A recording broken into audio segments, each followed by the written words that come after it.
du 14 janvier 2026, organisée par le CNOFDES, donc votre syndicat national des organismes de formation. D'entrée de jeu, je vous souhaite à tous une très belle année, ainsi qu'à vos proches. Le sujet qu'on vous propose aujourd'hui porte sur l'appropriation de l'IA dans la formation professionnelle. Donc l'occasion, c'est de faire le bilan des travaux de la commission innovation du CNOFDES sur ce sujet et de recueillir avec vous, enfin de recueillir vos idées, nos pistes d'action pour pouvoir poursuivre nos travaux. Donc au préalable, les quelques règles d'usage. Donc le webinaire est en cours d'enregistrement. Le replay vous sera envoyé directement dans vos boîtes mail fin de semaine, ainsi que le support de présentation et les 3 livrables IA que tout le monde n'a pas. Donc on vous les enverra aussi directement. Et sachez que le replay du webinaire est aussi en ligne sur la chaîne YouTube du CNOFDES. Donc là, nous sommes sous un format Teams classique, donc vous avez vraiment la main sur vos caméras et micros. Micros qu'on se permet de couper au fur et à mesure pour éviter les petites interférences. En gros, dans le cadre du webinaire d'aujourd'hui, on a prévu, en gros chiffres, hein, 40 minutes de présentation et 20 minutes d'échange, des échanges en live, hein. Donc, vous pouvez tout à fait poser une question, dans le chat, hein, tout est libre. Mais, en fait, derrière, il y a 20 minutes qui sont dédiées à des échanges en direct. J'ouvre une petite parenthèse avant de démarrer, le support de présentation. Depuis 2 ans, le CNOFDES mène des travaux sur l'IA dans le cadre de sa commission innovation. Heu, L'idée de ces travaux, enfin l'objet de ces travaux plutôt, c'est faire de la veille, de tester des outils, de repérer des experts, de repérer des formations. Enfin, on part un peu dans c'est assez riche en tout cas tout ce qu'on expérimente. Et l'enjeu derrière, c'est de sensibiliser et d'accompagner les adhérents du CNOFDES et de la Fédération nationale des UROF à cette révolution, ce virage numérique. On peut mettre tous les mots qu'on veut derrière ça. Et j'en profite pour dire aux adhérents du CNOFDES, le CNOFDES, c'est un syndicat d'employeurs, donc il y a un espace adhérent qui est dédié, qui est un espace réservé aux employeurs, parfois au RH, parfois au président, mais pas forcément aux autres corps de métier qui œuvrent au sein d'un organisme de formation. Donc pour accéder, les livrables IA sont dans cet espace adhérent. Donc pour y accéder, il y a deux possibilités. Soit vous demandez directement à l'employeur, à votre employeur, soit vous me demandez à moi et moi je vous les envoie. Mais bon, là normalement c'est bon, vous allez les recevoir à la fin de la semaine. Au niveau de l'UROF, il faut contacter Tiffen pour avoir aussi ces livrables. Sachez-le, parce qu'il y a eu un petit loupé au niveau de la mise à disposition de ces livrables. Je partage le support et c'est parti. Alors je vous vois plus, hein. Si peut-être. J'en vois quelques-uns.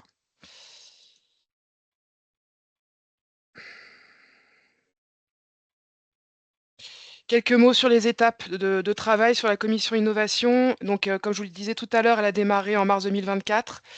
Donc c'est vraiment une réflexion collective, et aussi de mener des travaux concrètement pour, derrière vous mettre des ressources à disposition.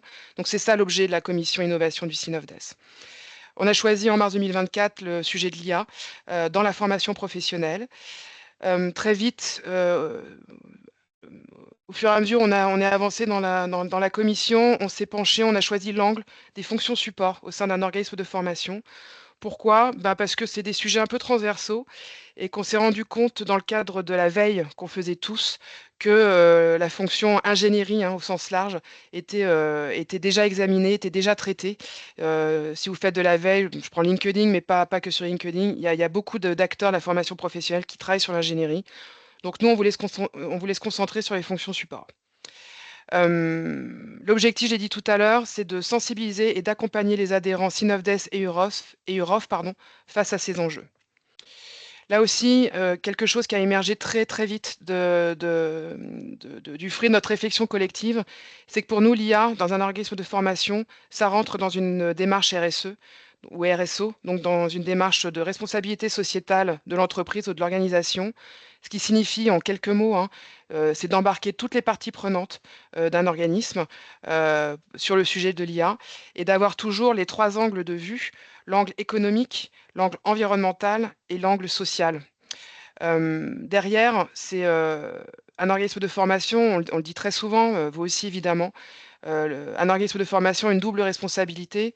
C'est à la fois, de donner, toutes les, ressources possibles, au niveau de l'accompagnement des équipes face à l'appropriation de certains sujets. Donc là, ici, c'est l'appropriation ou, l'adaptation, de l'IA enfin, aux nouveaux usages de l'IA dans votre activité quotidienne. Donc c'est de monter en compétences au niveau de l'équipe salariée, mais également derrière de sensibiliser, de former les apprenants, donc ceux qui passent la porte de votre organisme de formation, sur les enjeux et les bonnes pratiques de l'IA. D'entrée de jeu aussi, je le dis, au niveau de la commission innovation, on est bien conscient, enfin, on ne vise pas l'exhaustivité, c'est impossible. Si vous faites de la veille sur l'IA, c'est un temps plein, c'est vraiment un sujet qui évolue très, très vite. Mais, nous, notre objet aussi, c'est, de réfléchir et d'accompagner progressivement, tout notre collectif de travail. Voilà, donc ça, je voulais le dire d'entrée de jeu, c'est vraiment la philosophie, un peu le fil rouge de cette commission. Aujourd'hui, la commission innovation est composée vous avez la liste de tous les membres, donc ça se fait pas, mais je me nomme en premier lieu, donc Hélène Lerosier, je pense que tout le monde me connaît, chargée du développement du réseau et de l'innovation au Synovdes. Je suis copilote de la commission innovation. Je vais nommer les noms et puis, chacun va lever la main. Comme ça, visuellement, vous pouvez, repérer, qui œuvre, au sein de la commission innovation. Donc il y a Frédéric Rampion, qui Oui, travaille chez Éducation et Formation et qui est aussi copilote de la commission innovation du Synovdes. Je ne sais pas si tu lèves la main, Frédéric. Moi, je ne te vois pas, mais c'est pas grave. alors j'ai levé la main et je me permets de dire bonjour à tous et bonne année. Merci, Frédéric. Tiffaine Mélouette, chargée de mission à la Fédération nationale des UROF, qui a levé la main, je t'ai vu.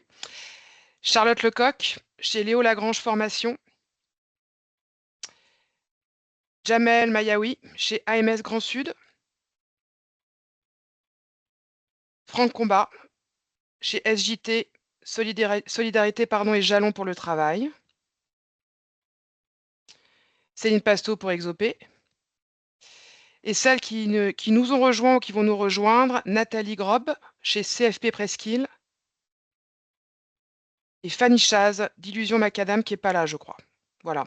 Et alors j'en profite, je fais un appel. Si vous êtes intéressé de rejoindre nos travaux, appelez-moi ou contactez-moi. Et ça sera, on pourra discuter plus précisément de ce qui se passe au sein de cette commission. Mais en tout cas, c'est ouvert. Ce qui a été déjà fait, on voulait, quand même vous présenter un peu, comment est traité le sujet de l'IA au sein de nos travaux à tous. Le sujet de l'IA, il a toujours tout de suite fait l'objet d'une table ronde lors du colloque national, Synovdes et UROF en 2024 et l'objet, enfin le titre de cette table ronde, c'était «L'intelligence artificielle, une innovation de rupture entre peur et tentation». Donc autour de cette table ronde s'est mené un dialogue collectif. Donc il y avait déjà des membres de la commission IA, Synovdes, mais il y avait aussi, des experts. Si ça vous intéresse, il y a un replay qui existe de cette table ronde, donc qui est disponible sur la chaîne YouTube. Si vous ne la trouvez pas, écrivez-moi, je vous l'enverrai. Donc en tout cas, dès 2024, c'était un sujet, clé un peu pour nous, qu'on a traité au sein du colloque. Un atelier collectif a été dédié en 2025, toujours dans le cadre du colloque national Synovdes et Fédération nationale des UROF. C'est un rendez-vous, c'est un peu notre rendez-vous annuel. Et cet atelier collectif portait plus sur du distanciel à l'IA. Quel levier pour réinventer la formation? Le distanciel et l'IA transforment-ils la formation? Comment les mettre au service de vos missions et de vos apprenants? Donc on voit tout de suite la double responsabilité au sein d'un organisme de formation. Puis, on a mis en ligne 3 ressources. La première, elle s'appelle «L'IA dans la formation professionnelle». Elle a été mise en ligne dans l'espace adhérent, puis on a un petit peu communiqué dessus en mars l'année dernière. Puis cet été, on a mis en ligne le modèle de charte d'utilisation éthique et un document sur les fonctions support. On en reparlera. En fait, ça fait un peu l'objet du webinaire d'aujourd'hui. On va vous présenter succinctement ces 3 ressources, mais au moins que vous puissiez, les voir, les repérer visuellement. En octobre, on a envoyé un questionnaire d'évaluation de ces ressources. En fait, nous, on avait besoin de savoir si elles étaient connues, ces ressources-là. Parce que si on met en ligne des ressources aux adhérents Synovdes UROF, l'idée, c'est que déjà, vous le sachiez et que vous en preniez connaissance, enfin, en tout cas, que ça vous serve dans votre quotidien. On s'est aperçu, sur ce questionnaire, on a une cinquantaine de réponses. Il y avait que 3 personnes qui avaient lu les ressources. Donc on s'est dit qu'il fallait un peu, en fin d'année 2025, qu'on communique beaucoup plus sur l'existence de ces ressources et du chemin pour y accéder. Fin 2025, 3 décembre, webinaire C9DS avec Raphaël Grasset, donc qui est expert IA dans la formation professionnelle. C'est un enseignant-chercheur dans les sciences cognitives. Et Raphaël a œuvré toute l'année dernière sur une méthode avec une poignée d'experts. Le C9DS en a fait partie. Une méthode pour s'approprier l'IA au sein d'une organisation. C'est pas forcément. Alors, c'était axé organisme de formation, parce que c'était que des experts de la formation continue, enseignement, éducation, formation. Mais pour autant, elle peut tout à fait s'appliquer sur une association qui n'œuvre pas nécessairement dans la formation professionnelle. Donc, ce webinaire en décembre, c'était une présentation de cette méthode qui s'appelle CAPIA, avec le témoignage de Frédéric Rampion, qui a témoigné sur comment dire, des étapes clés qui contribuent à cette méthode. Et enfin, le webinaire d'aujourd'hui, où nous, on souhaitait faire un bilan des travaux qu'on a menés depuis 2024, remettre un peu, insister que 3 ressources existent et qu'elles sont pour toutes les personnes qui travaillent au sein d'un organisme de formation. Et aussi de pouvoir avec vous partager les perspectives de travaux de la commission. Nous, on a besoin de continuer et on n'a pas envie de le faire tout seul, donc on a envie de vous questionner pour savoir si vous avez des idées, des angles qu'on pourrait travailler au sein de la commission innovation du CINAVDES. On vous propose d'entrée de jeu un Pulse. Donc c'est un sondage, c'est un nuage de mots en fait. Donc je vous propose qu'on prenne une minute. Céline est peut-être en train de l'afficher. La question c'est, et au niveau de votre organisation, où en êtes-vous? On précise bien que c'est au niveau de votre organisation et pas au niveau de votre pratique professionnelle individuelle. L'idée, c'est de savoir un peu où est-ce que vous en êtes, nous qu'on mesure un peu très rapidement hein, la maturité ou comment vous voyez l'IA au sein de votre organisation. Donc on va lancer le pulse. Moi, je vois rien. Céline, c'est bon? C'est fait. Super. J'ai peut-être. Moi, je vais arrêter le partage parce que je vois rien. Faut mieux rentrer un mot qu'une chaîne de mots. On l'a testé et la chaîne de mots, ça donne pas grand-chose.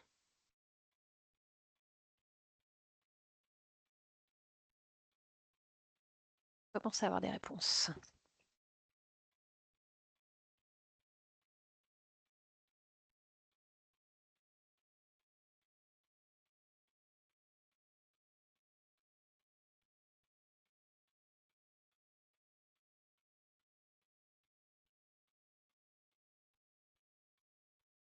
Tu vois OK. les réponses, Hélène? Ouais, je vois. Néant, c'est une réponse? Ah oui, néant, oui, c'est une réponse, pardon. OK. Curiosité, novice, oui. Sensibilisation, prémisse, oui, oui. Déploiement, OK. Démarrage, Très bien. Je fais une petite aparté. Il y a eu alors moi, j'ai en tête 2 sondages sur l'usage de l'IA au sein des organismes de formation qui datent d'une année. C'était déjà un peu le cas. Hein, quand on fait de la veille, on a l'impression qu'on est en retard et en fait, non. Enfin, en tout cas, dans le monde de la formation, a priori, on est encore au démarrage, au questionnement, à la sensibilisation. Bon, à part quelques contre-indications, mais quelques contre-exemples, mais bon, voilà. OK, bah, je vous remercie. Ça nous permet un peu de voir où est-ce que vous en êtes, mais on est au même constat, donc voilà. Je repartage.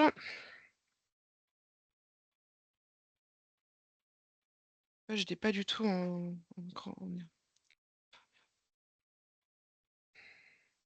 plein écran. Voilà.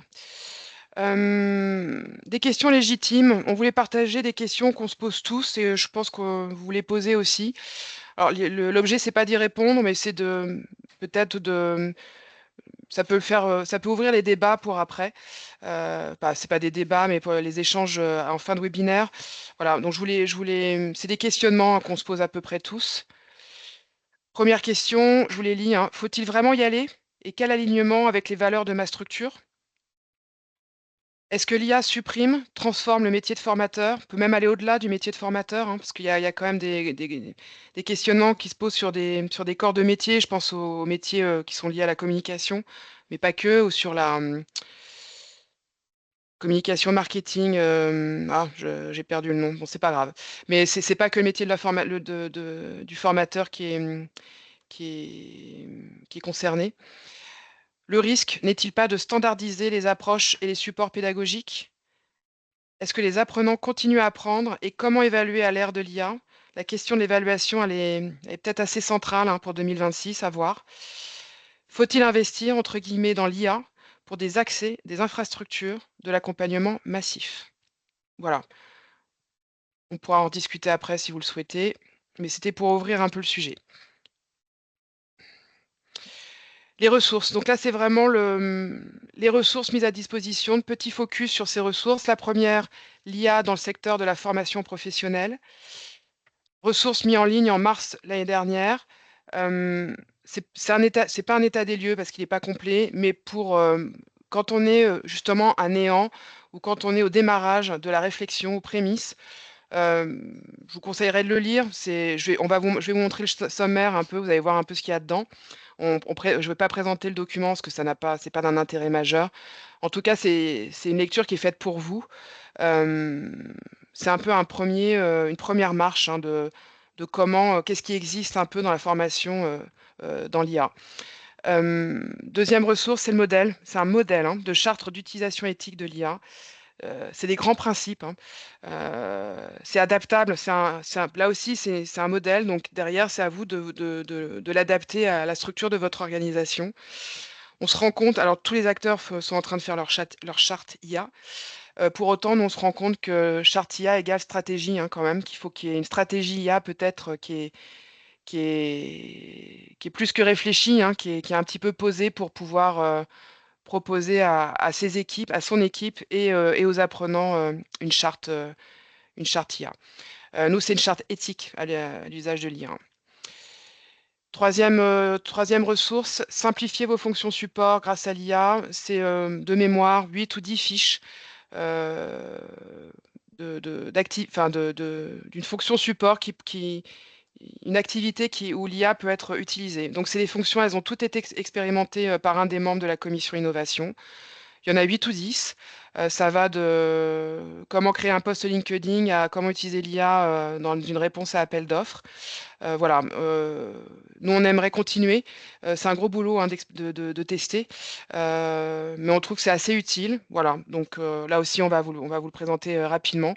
Mais si derrière, vous les lisez, vous les utilisez, que ces ressources deviennent un peu, enfin, qu'elles sont utiles dans votre usage quotidien ou pas utiles d'ailleurs, n'hésitez pas à nous faire des retours. Nous, ça nous permet quand même après de nous guider dans nos travaux.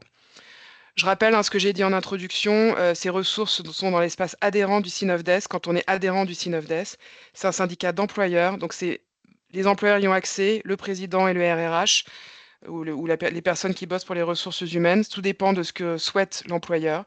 Mais les autres fonctions, a priori, n'y ont pas accès. Donc, soit vous demandez à votre employeur, soit vous me demandez à moi et moi, je vous les envoie. C'est des ressources transversales, hein, donc elles intéressent tout le monde au sein d'un organisme de formation. Et pour l'UROF, vous pouvez demander à Tiffaine, elle vous les enverra aussi. On rentre un peu dans le vif du sujet. Hop. Allez, ma souris. Focus sur la première ressource, donc c'est l'IA dans le secteur de la formation professionnelle. Donc vous avez une introduction, donc c'est les introductions qu'on propose dans ces ressources, bah, c'est aussi pour vous montrer un peu dans l'état d'esprit dans lequel on se trouve par rapport à l'IA dans la formation professionnelle. Voilà, j'irai pas plus loin. Dans cette ressource, vous retrouvez euh, des ressources réglementaires, une revue littéraire. Bon, ça date de il y a un an, hein. On a regardé rapidement, c'est encore d'actualité, mais voilà. C'est une revue littéraire formation professionnelle, hein. Quand on fait de la veille sur l'IA, il y a de tout, hein, dans tous les secteurs, on s'y perd, tout comme les experts, hein. Nous, ce qu'on a repéré, on focus formation et en plus focus peut-être, un peu aligné avec nos valeurs, hein, d'éthique, d'utilité sociale, et cetera. Donc la partie 3, vous avez des experts qu'on a repérés. Donc il y a évidemment Raphaël Grasset, mais il y en a d'autres. Je pense à, il y a des lettres, hein, aussi dans les revues littéraires, il y a des newsletters. Je ne sais pas si vous suivez, la newsletter de Sidologie, hein, qui est, menée par, l'organisme de formation, à Lyon qui s'appelle Le Bahut, qui nous semble très, très bien. Ils font aussi des formations, c'est un des experts qu'on a repérés et collectivement on les trouve, plutôt bons. Voilà, c'est histoire de vous donner un petit exemple. On a fait aussi un travail sur le repérage des outils, donc ça vaut ce que ça vaut, hein, c'était il y a 1 an, il y en a d'autres, hein. Les outils ont aussi énormément évolué.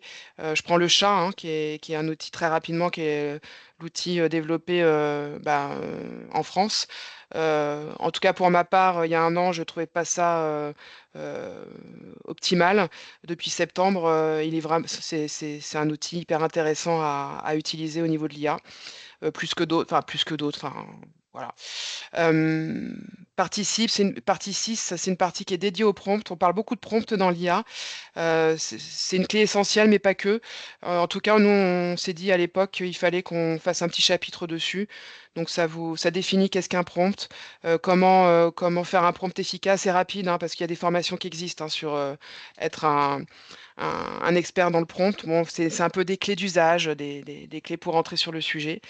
Et puis en partie, 7, synthèse et travaux de la commission. De mémoire, c'est plus une synthèse de notre esprit, de notre philosophie des usages de cette IA qu'on a couché un peu sur papier, histoire de partager un peu, nous, comment on voyait les choses par rapport à l'IA dans la formation professionnelle. Voilà, ça c'est vraiment la première ressource et la première brique. Je pense que quand on s'intéresse de près ou de loin à ce sujet, je pense que ça peut vous éclairer. On va passer aux fonctions support et je laisse la main à Tiffaine. Vas-y Tiffaine. Bonjour à toutes et à tous et bonne année, meilleurs vœux. Alors moi, je vais vous présenter donc le livrable suivant qui est le guide simplifier vos fonctions support grâce à l'IA. Donc ce livrable, c'est un guide vraiment pour vous accompagner dans l'utilisation d'outils d'IA générative dans vos fonctions support majoritairement. Donc comme l'a dit Hélène, il est le fruit de nos échanges et de nos réflexions sur les besoins des organismes de formation, mais aussi c'est le fruit de nos expérimentations de ces outils, donc les expérimentations des membres de la commission. Donc, vous y trouverez donc des fiches pratiques, pardon, donc qui résument justement nos tests qui ont été effectués donc, sur différents outils et sur différentes tâches ou activités comme la communication sur les réseaux sociaux. Donc, je précise du coup, c'est 9 fiches pratiques. Je complète ce que disait Hélène tout à l'heure. Donc, la rédaction de compte rendu, l'analyse des enquêtes satisfaction des apprenants, l'adaptation des ressources pédagogiques, la réalisation de mailing, la planification de tâches marketing et les réponses aux appels d'offres. Donc, dans chaque fiche, vous avez, donc pour chacune de ces tâches, vous trouvez plusieurs informations comme l'outil utilisé, une proposition de prompt ou le process d'utilisation, le résultat du prompt, donc c'est-à-dire la réponse de l'outil d'IA générative utilisé, l'intérêt de l'utilisation, les limites, les points de vigilance, le niveau de maîtrise nécessaire et le coût. Donc, en gros, c'est vraiment, comme on le disait, un guide pratico-pratique qui peut vous donner ou donner à vos collaborateurs des éléments de base vraiment pour démarrer dans l'utilisation d'outils d'IA générative. Alors, je ne sais pas si tu as passé, Hélène. Alors maintenant, on passe à comment la charte éthique dont vous a parlé Hélène aussi juste avant. Donc l'idée, là, comme elle vous le disait, c'est vraiment de vous proposer une base pour vous permettre de créer votre propre charte éthique à partir de vos besoins dans votre structure. Donc, ce document, vous trouverez notamment des points de vigilance sur l'utilisation de l'IA au sein de vos activités professionnelles, mais aussi des annexes dans lesquelles nous avons mis donc, à disposition des ressources réglementaires, notamment sur l'IAC, dont Frédéric va vous parler plus précisément tout à l'heure, mais aussi d'autres chartes que vous pourrez prendre en exemple, que vous pourrez donc aller consulter pour prendre en exemple, et une méthodologie qui est une méthodologie d'UNO pour rédiger votre propre charte avec l'aide d'une IA générative de texte. Donc, ça pourrait être votre premier test d'utilisation de l'IA, par exemple. Donc, pourquoi cette charte? Pourquoi une charte? Parce que comme on le dit depuis le départ et comme vous le savez, l'IA générative transforme notre secteur et il est essentiel d'encadrer donc son usage pour éviter les initiatives individuelles non maîtrisées. Donc cette charte, elle permet notamment de structurer vos choix d'outils, mais aussi de formation de vos équipes et de vos apprenants en cohérence justement avec vos valeurs et de manière éthique et raisonnée. Donc, elle répond à la double responsabilité dont parlait Hélène tout à l'heure, donc accompagner vos équipes, mais également préparer vos apprenants à un monde professionnel qui est en grande mutation. Donc, elle vise cette charte à encourager une réflexion collective sur les enjeux éthiques et sociétaux liés à l'IA pour faire levier d'inclusion et de progrès, mais aussi de promouvoir une IA au service de l'humain en veillant à ce qu'elle renforce les compétences et l'autonomie des apprenants et garantir une utilisation responsable et sécurisée des outils d'IA dans le respect des droits individuels et des réglementations en vigueur. Donc, elle s'appuie beaucoup sur 6 piliers. Donc, elle repose sur 6 piliers ou 6 principes clés donc pour garantir une utilisation éthique de l'IA. Donc, la transparence et l'explicabilité. Donc, les outils d'IA doivent être compréhensibles et leurs décisions explicables et leur utilisation transparente vis-à-vis des destinataires. Vous avez notamment la possibilité d'adosser sur vos documents des logos qui permettent de savoir que votre document a été conçu avec ou sans IA, avec l'aide de l'IA ou généré totalement par l'IA. Donc le deuxième principe, pilier, c'est le respect de la vie privée et la protection des données, bien entendu pour être en conformité avec le RGPD. Nous avons l'équité et la non-discrimination, donc pour lutter contre les biais discriminatoires et s'engager pour une IA inclusive et équitable. Nous sommes au 4e pilier, donc l'impact environnemental et l'usage responsable. Donc là, c'est pour sensibiliser sur le fait que l'IA, elle est énergivore et pour optimiser du coup son usage, il faut optimiser son usage pour limiter son impact environnemental en privilégiant justement des pratiques raisonnées et responsables.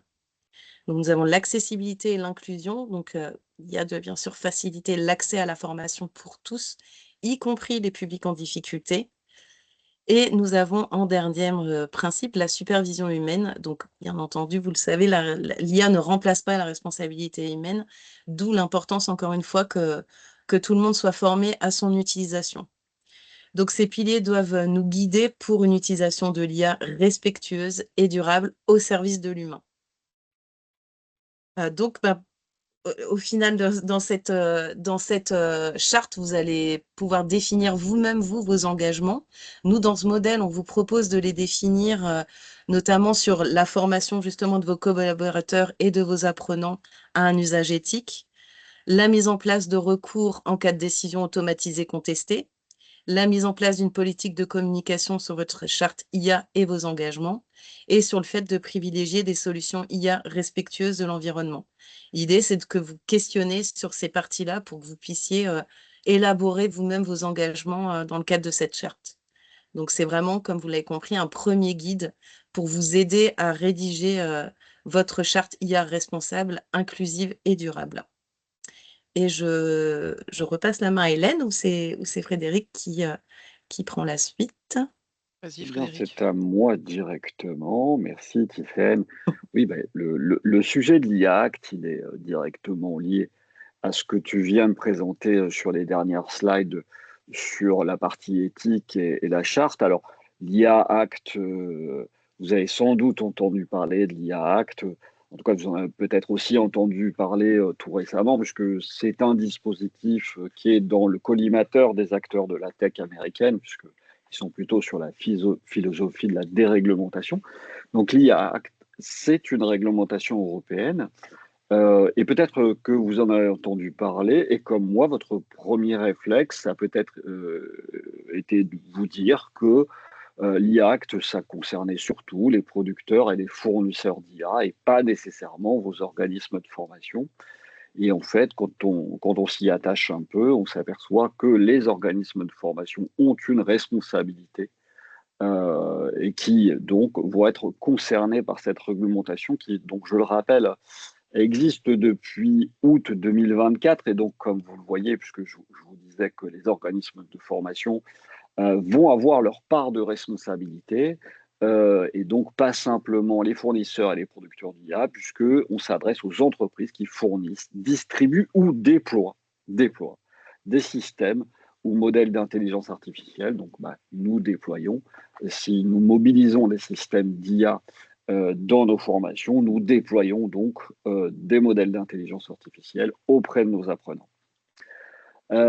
Juste fait pour rappeler l'échéancier, je viens de vous dire que c'est une réglementation qui existe depuis, qui est en vigueur depuis août 2024 et qui va rentrer dans sa pleine applicabilité a priori en août 2026. Il y a quelques bruits qui courent pour dire qu'il y aurait certainement un report en 2027, mais je n'ai pas trouvé d'informations actualisées à ce sujet. La logique de l'IA Act, c'est la logique de gradation du risque. Il y a une échelle de risque. Pour cela, donc, sur la slide, j'ai repris une infographie produite par la CNIL qui détaille les typologies de risques. Donc, on va du risque dit inacceptable, en haut de la pyramide, jusqu'à un risque qui est minimal. Et donc, on passe par aussi de la gradation autour de risques en matière de transparence ou au risque. Il y a aussi la notion, enfin, on peut voir aussi parfois la notion de risque limité. Voilà en fait pour ce qu'est l'IA Act et en quoi ça peut concerner nos organismes de formation. Dans la slide suivante, je vous propose donc d'imager quelques cas d'usage qui pourraient se présenter, juste voilà, pour rendre peut-être plus pertinent en fait les impacts de l'IA Act dans nos organismes de formation. Donc j'ai donc réalisé une petite, et je ne l'ai pas signalé parce qu'on parlait de signalétique qui permettait d'indiquer si les travaux étaient réalisés avec de l'assistance de l'IA. Donc j'aurais dû mettre ce logo pour vous dire que la petite infographie que vous voyez là sur le slide, elle était réalisée en partie par de l'IA. Et donc j'ai pris 3 cas de figure qui peuvent se présenter dans nos organismes de formation. Et donc, le premier étant celui qui relève plutôt du risque limité. Par exemple, si vous décidez de mobiliser un chatbot pédagogique, alors que vous l'ayez créé vous-même, il vous soit déployé, par exemple, sur un système type plateforme de formation à distance LMS par votre fournisseur. Donc, si vous avez un chatbot pédagogique, on est dans un risque qu'on qualifiera de limité. Au contraire, quand on va mobiliser des systèmes d'IA pour automatiser, donc en fait pour remplacer complètement le formateur, mais peut-être que dans des organismes de formation, il y a déjà ces réflexions-là, et peut-être qu'aussi il y a des fournisseurs qui tentent de vendre ce type de prestations aux organismes de formation. Donc quand vous faites réaliser toute la partie évaluation des apprenants par l'IA, on considère, donc en termes de l'IA Act, que nous sommes dans une typologie de risque élevé. Et de la même façon, quand on fait la préconisation de parcours, on parlait beaucoup de learning analytics et donc de préconisation de parcours automatisée, là, si c'est l'IA qui gère toute cette phase de préconisation de parcours, là aussi, on va se retrouver dans un risque qui est un risque élevé. Alors, en dessous des pastilles, là, j'ai mis quelques réponses. Alors, voilà, ça, c'est vraiment des propositions, bien évidemment. Après, on est dans des logiques le plus souvent de transparence et informer les apprenants de mobilisation ou désinformer qu'une partie de leur progression pédagogique peut être sous-traitée à l'IA. Je ne sais pas si on peut dire les choses comme ça. Voilà, donc ça relève, donc ce qu'on a vu notamment tout à l'heure sur la charte éthique, ça relève beaucoup de la transparence et de déclarations qui seront à faire aussi. Mais là, vous savez comment marchent les réglementations européennes en règle générale, c'est qu'il y a une réglementation européenne et puis ensuite des dispositions nationales et donc des structures qui seront mises en place pour pouvoir contrôler, pour pouvoir déclarer les usages de l'IA, notamment en ce qui nous concerne dans la formation. Voilà pour ce qui est de l'IA Act. Je reprends la main. Tout à fait. Je vois pas s'il y a des mains levées et tout. Là, enfin, c'est ce que j'ai dit en intro, on voulait vraiment faire un focus sur tous les travaux de la commission innovation du CNOFDES. Vous dire que il y a des ressources à disposition, où elles sont, enfin comment y accéder en tout cas. Je le répète, hein, vous recevrez tous les gens qui sont inscrits au webinaire recevront directement dans votre boîte mail ces 3 ressources. Là, on aimerait... Ouais, c'est pas toi Frédéric qui parlait? Il est où, Ah le pardon, sac? c'est un micro, pardon. Là, on aimerait passer à un second temps d'échange avec vous. Donc on a bien vu, suite au petit nuage de mots de tout à l'heure, que globalement, on était encore au début de la réflexion, des actions plutôt.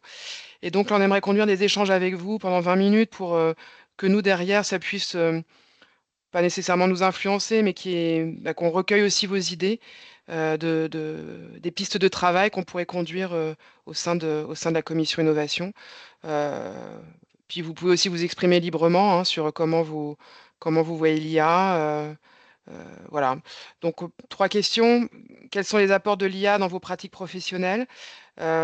Pratique professionnelle, on peut aussi entendre pratique professionnelle individuelle parce enfin, en tout cas, nous, c'est le constat qu'on a fait en commission. On a tous commencé individuellement avant de le faire collectivement. Et quand on parle un peu avec les organismes de formation, on sent qu'au sein même d'un organisme, il y en a qui testent déjà de leur côté et d'autres pas. Voilà, donc ça peut être aussi c'est une question un peu plus large. Quels seraient vos besoins? Donc ça, j'ai dit tout à l'heure. Et avez-vous des projets IA en cours? Voilà, est-ce que quelqu'un... Je vais arrêter le partage parce que je vous vois pas. Est-ce que quelqu'un souhaiterait se lancer? Ronan, allez-y. Normalement, vous Oui, avez... Ouais, c'est bon. oui, Bonjour. bonjour. Bonjour, vous m'entendez? Oui. Oui, très bien, merci. Voilà. Bon, en tout cas, merci beaucoup parce que les documents sont super intéressants et je pense qu'effectivement, je suis comme la moyenne où j'ai regardé un peu de loin sans rentrer dans le détail. Mais par contre, effectivement, le constat, il est complètement celui que vous décrivez, c'est qu'il y a des pratiques individuelles. Et en fait, peut-être il y a 2 ans, j'en avais un qui utilisait, peut-être deux. Et c'est vrai qu'au fil du temps, il y en a un petit peu plus qui utilisent. Donc la question de cadrer tout ça arrive. Donc c'est vraiment bien, bien à propos. Alors une question toute pratique, toute bête, c'est par rapport à l'obligation d'informer lorsque l'IA est utilisée.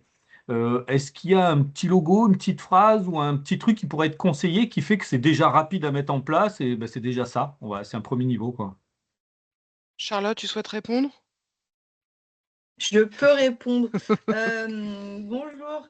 Les petits logos, on a fait une proposition.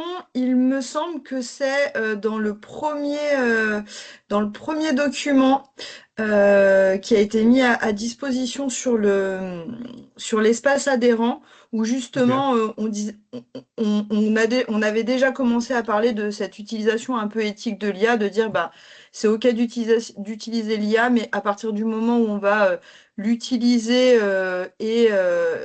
et le mettre, enfin, d'une certaine manière, des fois presque, on se retrouve à mettre à disposition, en tout cas de nos apprenants, en tout cas que c'était mieux de signaler, bah oui, ce document, on l'a fait en s'aidant en partie de l'intelligence artificielle. Quand on va créer aussi des images, beaucoup, c'est vraiment bien de le mettre parce que sur les images, de plus en plus, c'est quand même très très compliqué d'arriver à voir si ça a été créé avec de l'intelligence artificielle ou pas. Donc voilà, dans le livret, il y avait une proposition de logo. Après, il y en a plein de différents parce qu'il n'y a pas, voilà, il y a pas quelque chose un peu de légal ou d'obligatoire, hein, qui existe. Donc après, c'est à voir ce qui correspond le plus à ce que vous voulez faire. Mais voilà, en tout cas, on en a proposé dans le livret, on en avait mis, je crois qu'on avait mis il y avait 3 niveaux qu'on avait choisis. En disant bah, pas du tout d'IA utilisé, avec l'assistance de l'IA ou fait par IA, puisque voilà, par exemple sur une image, ça peut être totalement fait par l'IA. Ok, ah bah super, je vais regarder ça, c'est la preuve que j'ai pas tout lu en détail. Ouais, bah c'était peut-être pas l'information principale que vous cherchiez en même temps. Merci. Raphaël? Oui, par rapport, effectivement, par rapport aux pratiques, ce qui peut-être, moi, ce que je vois, je n'ai aucune, finalement, je n'ai pas de connaissances fines sur l'utilisation de l'IA par les équipes. C'est quelque chose qui m'échappe complètement. Je vous l'avoue, je sais qu'il y a une utilisation individuelle à tous les niveaux, au niveau des formateurs, des responsables, des cours d'eau, des directrices. On a des directrices opérationnelles, etc., à la fois sur le champ de la formation, mais aussi sur d'autres champs, hein, de l'accompagnement social et professionnel. Donc peut-être la première phase, peut-être, ce serait de voir comment les collègues l'utilisent, enfin, comment ils en quoi ça leur est utile, et comment ils l'utilisent au quotidien, voir leur représentation déjà de l'IA, et puis ensuite, pour pouvoir les accompagner mieux et en faire finalement un outil plutôt collectif avec une utilisation peut-être un petit peu plus collective, plus commune, qui respecte la charte, donc qui respecte finalement le projet de la structure, etc. Mais il me semble que hein, c'est important de partir d'abord de l'usage qui en est fait, parce que voilà, comment c'est utilisé, pour ensuite définir finalement peut-être une stratégie un peu globale au niveau de toute la structure pour euh, que, qu'il y ait pas un consensus complet, mais en tout cas qu'il y ait un projet d'utilisation de l'IA qui soit intégré dans le projet, disons, global. Jamel, tu veux apporter des précisions?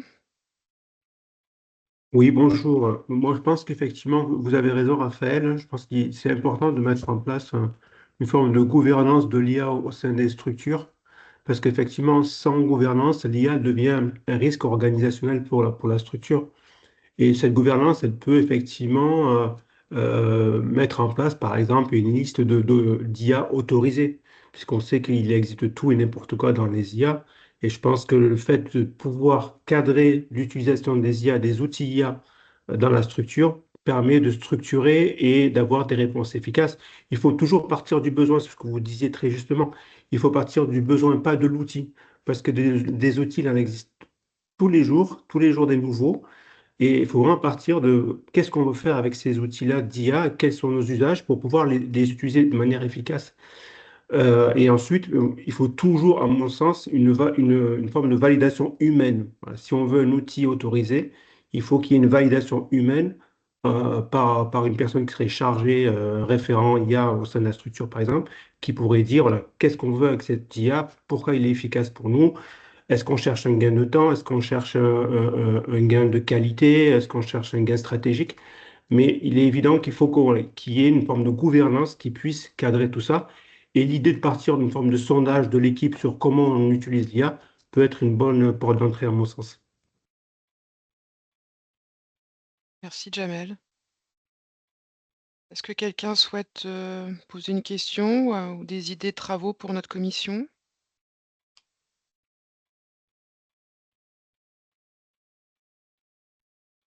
Non?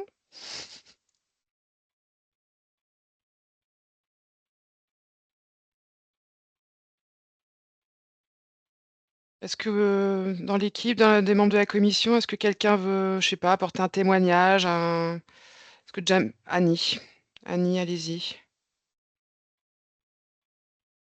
Ouais. Bonjour. Bonjour. Moi, clairement, ce qui m'arrête sur l'IA, c'est l'impact environnemental. Mhm. Et ça, c'est insoluble, en fait. Donc, moi, la question que je me pose, c'est plutôt y aller ou ne pas y aller. Je suis encore à ce stade-là, en fait. Donc, je sais pas dans quelle mesure vous avez réfléchi à tout ça. Euh, voilà, outre le fait que, effectivement, je me méfie un peu de tout ce qui est généré par l'IA, mais j'entends enfin, que la validation humaine, elle permet quand même de circonscrire ce risque. Autant sur l'impact environnemental, franchement, je ne vois pas. Vous l'avez testé? Vous avez fait des tests ou pas du tout? Très, très peu. Ok. Très, très peu parce que, alors, j'ai à la fois, enfin, j'ai une double question. Il y a la question de l'impact environnemental qui me paraît insoluble, et puis j'ai assisté à une conférence de Cédric Villani qui reprend l'analyse de la critique technologique de Jacques Ellul appliquée à l'IA et qui conclut en disant finalement l'IA, soit c'est une mauvaise nouvelle, soit c'est une véritable catastrophe. Donc c'est vrai que je n'ai pas des sources qui m'incitent à y aller de manière, on va dire, très enthousiasmante. Et clairement, la question qu'on se pose, alors je vois bien que parfois ça apporte, vous parliez de qualité, je vois bien que parfois ça apporte à la réflexion. Euh, mais j'ai l'impression qu'on est plutôt dans des recherches d'efficacité, en fait, en tout cas dans les pratiques individuelles aujourd'hui, et de gain de temps plutôt que de qualité. Enfin, voilà, des réflexions en vrac. Je ne sais pas s'il n'y a pas forcément de réponse, mais je ne sais pas si vous avez creusé ces questions-là d'impact environnemental, d'éthique, au sens large. Tiffaine, tu veux répondre ou... Je suis en train de chercher. Alors déjà, je voulais mettre un autre support là où j'ai 4 propositions. Frédéric a mis un lien où il y a déjà 3. J'avais un petit support, mais je ne peux pas ajouter. Donc, on fera autrement. Et sur l'impact environnemental, je suis en train de chercher le site, mais il existe un site. Alors peut-être que Jamel, Frédéric ou Charlotte, ça vous parle, où on peut aller justement, il y a un comparatif sur l'empreinte écologique des outils IA. Alors, je suis en train de le chercher. Déjà, ça devait donner... Comparia, oui. Ouais, Comparia compare à la fois les modèles. je C'est pense à autre piloté chose. par l'État français. Comparia, c'est une plateforme qui compare les performances des modèles, mais aussi leur impact environnemental. Voilà. Mais juste aussi pour répondre, puisqu'on a parlé tout à l'heure très rapidement de Synovdes qui a participé à la recherche de Raphaël Grasset donc pour la méthodologie CAPIA. La première étape de la méthode proposée par Raphaël, c'est y aller ou pas. Mhm. Et donc, tu sous-entends qu'il faut lire la méthode, c'est ça? Ouais, c'est ça, c'est ce que je Voilà, je comprends. sous-entends qu'il faut lire la méthode. Je sous-entends que cette question, elle est tout à fait légitime aussi, parce Mhm. que voilà, enfin, il y a aussi des réponses techniques qui peuvent être apportées sur le fait que sur l'impact environnemental, on peut, mais rien ne vaut enfin, par rapport au risque organisationnel que soulignait Jamel, mais rien ne vaut la structuration, parce que ne pas structurer, c'est le risque que ce qu'on appelle le shadow IA, c'est-à-dire que l'IA dans l'ombre, c'est-à-dire que tous les salariés vont l'utiliser dans leur coin. Et donc on peut avoir une posture en disant moi je suis contre parce qu'il y a un impact environnemental, mais il faut aussi structurer peut-être les usages dans le cadre d'une charte, parce que sinon la difficulté c'est que chaque salarié, parce que c'est ce qui se passe aussi, hein, la diversité des usages et puis aussi le problème qu'il y a des données sensibles qui veulent être mobilisées dans les systèmes d'IA. Et puis en réalité, on ne contrôle pas du tout dans sa structure parce que individuellement, les salariés peuvent l'utiliser en mode masqué. Voilà. Mhm. Moi, je rajouterais que l'IA, elle est ni verte ni neutre, en fait. Ça dépend vraiment de l'usage et de la fréquence dont on l'utilise, hein. Donc, c'est vrai que quelquefois, quand on va faire une recherche sur un prompt, alors qu'effectivement, on peut s'éviter des recherches par prompt par d'autres formes de recherche.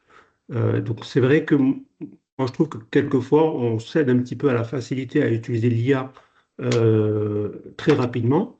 Alors, c'est vrai que ça peut aider, mais que ça ne fait pas forcément gagner du temps, parce que quelquefois, ben, les recherches, les prompts prennent beaucoup, beaucoup de temps, plus que si on ne l'utilisait pas. Et on sait qu'il y a des usages d'IA qui sont moins, ben, qui impactent moins l'environnement. Et d'autres beaucoup plus. Par exemple, les chatbots, on sait qu'ils génèrent beaucoup de data. Quand on fait une petite recherche rédactionnelle ou une reformulation, c'est beaucoup moins important du point de vue de l'impact environnemental. Donc, tout dépend de l'usage en fait, hein. C'est comme pour tout finalement, hein. Est-ce qu'on a réellement besoin d'utiliser l'IA pour telle ou telle demande ou telle analyse? Quelquefois, vaut mieux éviter. Quelquefois, ben, ça peut aider puisque ça peut même faire gagner en impact écologique puisque ça évite de multiplier des démarches par ailleurs. Donc, ouais, je pense qu'il faut effectivement s'acculturer à ces questions d'IA et quels sont les impacts par rapport aux usages qu'on en fait. Je complète juste, j'ai vu que Raphaël avait levé la main, je complète juste par rapport à la notion de, justement, effectivement, je pense que aujourd'hui, il y a beaucoup de messages autour de l'utilisation de l'IA pour gagner en productivité, faire plus vite, etc. Et il y a un podcast qui est hyper intéressant sur le sujet de Lucie Dorn, justement, qui est une spécialiste et en pédagogie et en informatique. Elle a vraiment la double casquette. Elle fait souvent des conférences. Enfin, elle a plein de, voilà, elle a sorti des livres sur le sujet, etc. Donc, euh, donc voilà, ça fait partie aussi des experts IA qu'on a repérées et qui étaient présentes au colloque du CINOVDES l'année dernière, en 2024. Et elle a sorti un podcast justement où l'objectif, c'est de se dire comment je peux utiliser l'IA pour aller plus loin, en fait, pour faire mieux plutôt que pour faire plus vite, en se disant, bah, la tâche que j'ai, je vais mettre autant de temps que si je le faisais sans IA, mais du coup, je vais en profiter pour aller plus loin en m'assistant de l'IA. Et donc voilà, elle passe par plein de questionnements. Et moi, je trouve que ce podcast, pour le coup, il a justement, ça change, on change un peu de vision de l'utilisation de l'IA. Puis c'est vraiment centré sur la pédagogie, donc c'est hyper intéressant. Je vais le mettre là dans le chat, dans la conversation pour que vous puissiez la voir. Mais voilà, du coup, peut-être que ça peut répondre aussi à une partie de vos questionnements autour de aller utiliser l'IA, oui ou non. Je pense que c'est propre à chacune de nos structures. Et l'important, une fois qu'on se dit oui, je pense que c'est de se dire, bah, du coup, comment? Merci Charlotte. Raphaël? Oui, je reviens juste sur la question, faut-il y aller ou pas? Moi, la question que je me pose, effectivement, est-ce que c'est véritablement une question d'actualité? Est-ce que c'est une véritable question? Parce que finalement, on y est d'une façon ou d'une autre, puisque les salariés l'utilisent, parce que tout le monde l'utilise, l'IA, ça d'abord d'un côté, et puis de l'autre côté, comme nous sommes des organismes de formation et nous répondons à des appels à projets, souvent dans les appels à projets, justement pour avoir des financements, etc. Maintenant, les financeurs posent la question très précise, attendent des organismes de formation une utilisation raisonnable, une utilisation optimale dans le cadre des actions de formation, notamment qu'on pourrait proposer. Et donc, ils attendent des réponses. Et donc, de- la question, c'est est-ce que c'est véritablement, est-ce que la question est encore une question finalement shakespearienne? Mais, à mon avis, on y est. Voilà. Juste pour le dire, enfin, ce que tu dis, Raphaël, nous, on le partage complètement en commission. On y est et nous, on pense qu'il faut y aller, mais évidemment, on est aussi très sensible à l'impact environnemental. Ça revient, enfin, on se questionne beaucoup sur ce sujet-là, parce que on est aussi dans une phase de transition écologique, hein, mondialement. L'Europe a reculé cette année sur les exigences que chacun pourrait apporter pour réduire ses émissions d'effet de serre. Et pour autant, il y a l'IA qui arrive, donc c'est comme si elle allait tout balloter, tout ce qui a déjà été mis en place, et on est tous en retard. Donc on est encore un peu au milieu du gué, mais en tout cas, nous, on n'oublie pas l'impact environnemental, mais on se dit qu'effectivement, le grand public l'utilise. Et si des apprenants viennent chez vous pour apprendre et monter en compétences, et ils utilisent l'IA et qu'ils se retrouvent dans un rythme de formation qu'ils ne souhaitent pas ou ne l'utilisent pas, il peut y avoir aussi un décalage, hein, je pense, dans l'appareil de formation en général. Flora, il faut activer votre micro. Oui, désolée. Oui, au-delà de l'impact environnemental, il y a effectivement, je ne sais pas si c'est prévu, mais de travailler sur la notion de confidentialité par rapport à toutes les données qu'on génère quand on écrit des prompts par rapport aux informations de nos structures, de nos clients. Tout à l'heure, j'entendais quelqu'un qui parlait d'appel d'offres. Effectivement, en fait, je pense qu'on maîtrise mal les limites de où vont nos informations et qu'il y a vraiment un sujet là-dessus pour qu'il n'y ait pas de données de nos clients et de nos structures qui s'échappent, en fait. Donc, je ne sais pas, voilà, ça me semble être un vrai sujet pour la commission.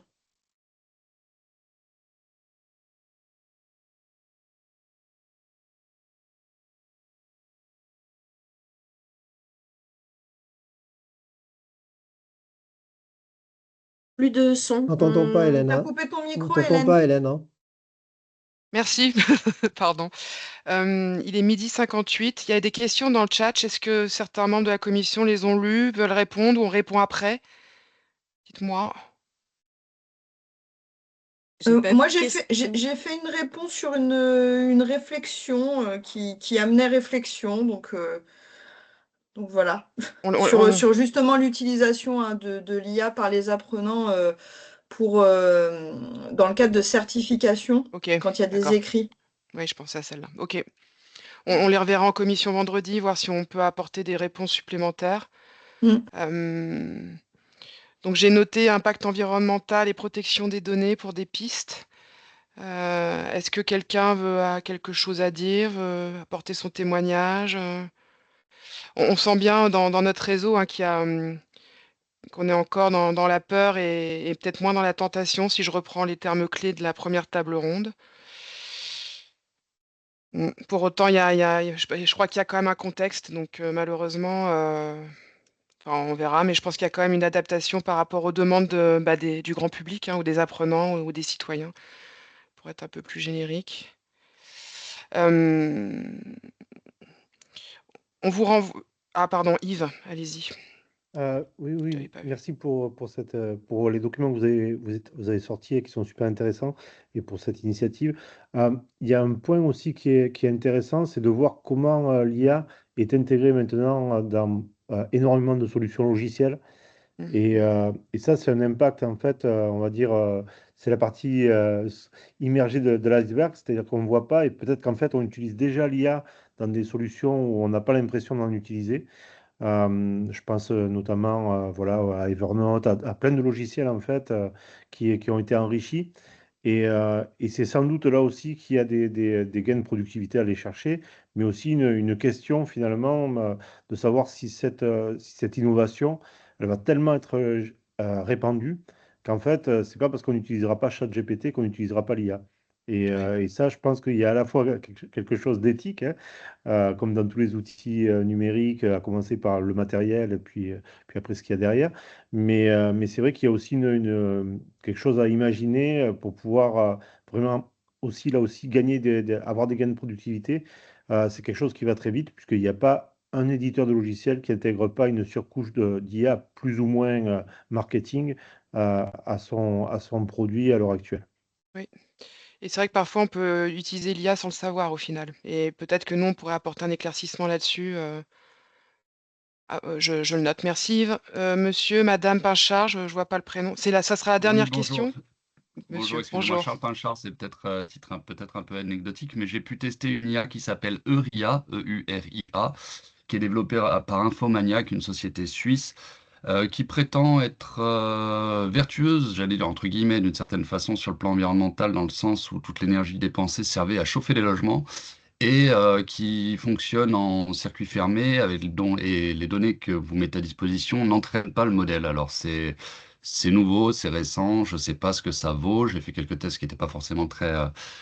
Mais voilà, je pense que les concepteurs et les marchands entre guillemets de systèmes d'IA générative petit à petit aussi ont compris nos réticences et les réticences d'une part des usagers en tout cas pour peut-être essayer de trouver des modèles plus vertueux. Et puis sinon, je suis d'accord avec ce qui avait été dit aussi précédemment sur le fait que l'énergie la plus propre, c'est celle que l'on n'utilisera pas. C'est sûr. Voilà, merci en tout cas pour ces travaux, super intéressants. C'est Euria, E-U-R-I-A? C'est ça, oui, développé par Infomaniac. Eh ben, je vois que quelqu'un a mis le lien déjà là. On regardera, super. Yves, Merci. merci. Merci Il y a, beaucoup. il y a aussi Lumo, hein, qui est aussi une société suisse qui fait déjà la messagerie qui respecte les données Proton. Donc voilà, effectivement, on voit qu'il y a des initiatives de ce côté-là pour consommer moins, d'être plus respectueux. Il y a aussi beaucoup de sujets sur la souveraineté, en fait, parce qu'on entend beaucoup parler de souveraineté des IA. Donc, il y a quand même des choses qui commencent à se faire, en particulier en Europe et en particulier en France, voire chez nos voisins en Suisse. Merci Frédéric. Merci à tous. Merci à tous d'être venus. On était assez nombreux, donc c'est super. Nous, on va continuer. On fera le même exercice peut-être dans un an, selon ce qu'on aura réussi à produire. En tout cas, fin de semaine, vous recevez le support et les 3 livrables pour ceux qui ont eu des difficultés à l'avoir. Et vous avez nos contacts, hein, plus ou moins, donc n'hésitez pas, hein, s'il y a des questions, des choses que vous aimeriez savoir, nous, on peut aussi chercher, hein. Merci infiniment et très bon appétit et puis à bientôt. Merci Merci. à vous. Au Bonne revoir. journée, au revoir.